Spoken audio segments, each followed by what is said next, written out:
बिस्मिल्लाहिर्रहमानिर्रहीम अस्सलामु अलैकुम। आजकल हम जितनी भी वीडियोस अपलोड कर रहे हैं, हर वीडियो के अंदर सबसे ज़्यादा कमेंट फ़्लाइट्स बहाली के मुतालिक होता है और लोगों को ज़रूरत है, इसलिए हम ये वीडियो लोगों के रिस्पांस में बना रहे हैं। ऐसा इसलिए है क्योंकि मैंने आपसे कई दफ़ा ये ज़िक्र किया है कि जब तक फ़्लाइट्स के मुतालिक कोई हतमी ख़बर ना हो तब तक उस पर वीडियो बनाना ये ख़ुद को ही बड़ा अजीब लगता है कि कोई ख़बर तो है नहीं, तो हम आप तक क्या इन्फॉर्मेशन पहुंचाएं, क्या ख़बर पहुंचाएं। तो अभी चूँकि ईद हज के बाद की बात चल रही है, तो इसमें कई जगहों पे लोग तारीख़ भी दे रहे हैं कि फ़लाँ तारीख़ को फ़्लाइट ऑपरेशन बहाल हो जाएगा। तो इसके रिस्पॉन्स में जो इन्फॉर्मेशन है वो ये है कि हज के बाद फ़्लाइट ऑपरेशन बहाल होने के बहुत ज़्यादा चांसेस हैं, लेकिन हतमी तारीख़ के मुतालिक कुछ नहीं कहा जा सकता, क्योंकि आप सब जानते हैं सऊदी गवर्नमेंट जिस तरह से अचानक फ़ैसले करती है। फरवरी में जो पाबंदी लगी वो भी अचानक थी, कोई मोहलत भी नहीं दी गई। और इस तरह अब जब सऊदी हुकूमत फ़्लाइट बहाली का ऐलान करेगी तो ये भी बग़ैर किसी इजाफ़ी इत्तला या पेशगी, कोई इन्फॉर्मेशन के बग़ैर ही ये बहाल कर देंगे। लेकिन कभी उम्मीद है कि सऊदी हुकूमत हज के बाद फ़्लाइट ऑपरेशन बहाल कर देगी। वो तमाम लोग जो इस इंतज़ार में हैं उन्हें चाहिए कि वैक्सीन ज़रूर लगवा लें, क्योंकि गवर्नमेंट ऑफ पाकिस्तान भी इस सिलसिले में कानून लेके आ रही है कि 1 अगस्त के बाद जो बैरून मुल्क जाएंगे उनके लिए ये वैक्सीन लाजिम होगी। तो तमाम अहबाब जो इंतज़ार में हैं कि फ़्लाइट ऑपरेशन बहाल हो जाए, वो पहली फ़ुर्सत में तो ये करें कि आप वैक्सीन ज़रूर लगवा रहे हैं। अब मॉडर्ना वैक्सीन की काफ़ी खुराकें आ चुकी हैं, बड़े बड़े शहरों में लग रही हैं। इससे पहले जिन्होंने एस्ट्राज़ेनेका लगवाई वो भी ठीक है। तो आप ये काम कीजिए जो आपके करने का है। और कितने महीने आप लोगों ने इंतज़ार किया, अब मज़ीद इंतज़ार थोड़ा सा आप कर लें।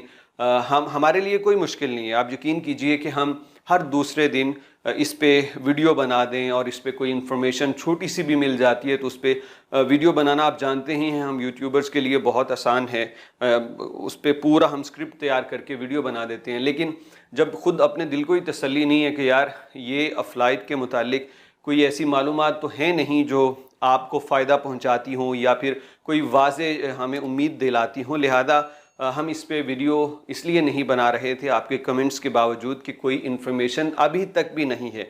लेकिन हम जो बात कर रहे हैं कि हज के बाद फ़्लाइट ऑपरेशन बहाल हो जाएगी, तो वो इसलिए है क्योंकि हज के बाद एक तो अब मामूलात ज़िंदगी बहाल हो रहे हैं पूरी दुनिया में। तो हज के बाद सऊदी हुकूमत के पास तवज्जो देने के लिए और कोई सेक्टर बचेगा नहीं, तो वो हज से फ्री हो जाएंगे, तो फिर फ़्लाइट ऑपरेशन भी बहाल हो जाएंगी। पाकिस्तान के जो सफ़ीर हैं बिलाल अकबर साहब, उन्होंने भी अपनी 2-3 मरतबा गुफ्तगू के दौरान ये कह चुके हैं कि सऊदी हुकूमत इसी महीने यानी जुलाई के अंदर ही फ़्लाइट ऑपरेशन बहाल कर देगी। बहुत ज़्यादा चांसेस हैं, हमारी बातें चल रही हैं। और इसके अलावा ये आप सब जानते हैं कि जिस तरह से सऊदी अरब के अंदर प्राइवेट सेक्टर में मैन पावर की शदीद कमी है, जितने भी उनके वर्कर्स हैं वो पाकिस्तान या इंडिया में हैं। तो ये भी बड़ी उम्मीद है कि अपने प्राइवेट सेक्टर को संभालने के लिए सऊदी हुकूमत अब इस पाबंदी को ख़त्म कर देगी और फ़्लाइट ऑपरेशन इंशाअल्लाह ताला हज के बाद बहाल हो जाएंगी। लेकिन मैं फिर आपसे कह दूं कि कोई हतमी तारीख़ नहीं है। जिन लोगों ने चाइना की वैक्सीन पहले लगवा रखी है वो भी अक्सर सवाल करते हैं। तो भाई आपके लिए अभी यही है कि दुआ कीजिए कि तब तक अगर सऊदी हुकूमत चाइना की वैक्सीन को भी अपनी लिस्ट में शामिल कर लेती है तो ये बहुत अच्छा हो जाएगा। बसूरत दीगर आपको यहाँ पे करंटीन करना पड़ेगा। अभी भी कई लोग जो वाया आ रहे हैं, यानी कोई उज़्बेकिस्तान जा रहा है, कोई जा रहा था इससे पहले अफ़गानिस्तान, मालदीव से लोग आए, तो तमाम लोग जो करंटीन पे पैकेज खर्च कर रहे थे, अब वो पैकेज अगर आप सऊदी अरब खर्च करेंगे तो ये इतना ही फ़र्क होगा। इसके अलावा ऐसा नहीं होगा कि आपने अगर चाइना की वैक्सीन लगवा रखी है तो सऊदी अरब में दाखिला बंद हो जाएगा। लेकिन जब फ़्लाइट ऑपरेशन बहाल होगा तो तब इसके मुतालिक भी कोई ना कोई ऐलान ज़रूर हो जाएगा, क्योंकि गवर्नमेंट ऑफ पाकिस्तान ने सऊदी अरब से ये बात भी कर रखी है कि आप चाइना वैक्सीन को भी अपनी लिस्ट में शामिल करें। जो भी इंफॉर्मेशन आएगी जब सऊदी हुकूमत उसके मुतालिक ऐलान कर देगी तो हम आपको फ़ौरी तौर पे बता देंगे। तो फ़्लाइट ऑपरेशन के लिए ज़रा सा सब्र रखिए, कोई कंफर्म बात आती है तो आप तक उसको ज़रूर पहुंचा देंगे।